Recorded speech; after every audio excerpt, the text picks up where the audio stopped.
And now, what the fraud? An update from the Department of Human Services on plans to prevent fraud in Minnesota by transforming the agency. Harrison Klopp has more on proposed changes and reaction to them.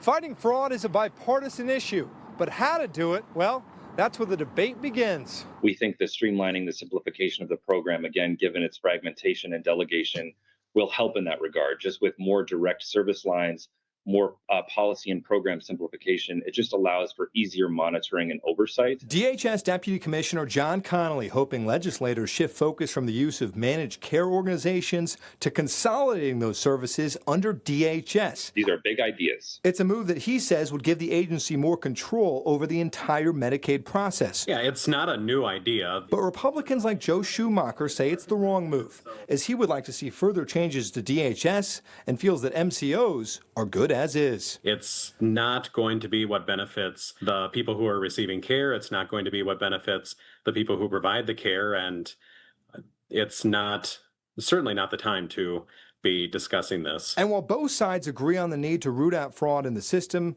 questions remain on how much money has been lost to Medicaid fraud in Minnesota. Federal prosecutors believe it could be as high as $9 billion, but Connolly says the department doesn't have evidence to back that up. Do you have an idea on when Minnesotans will find out the real number of how much fraud took place? Honestly, I don't know when they will find out, but it will take time. That number will change, and those investigations will take time. So I expect it could take many months and possibly years to get to a number that we can rest on. And this is a story we will continue to follow as the legislative session comes to an end in May. From St. Paul, Harrison Klopp, 5 Eyewitness News.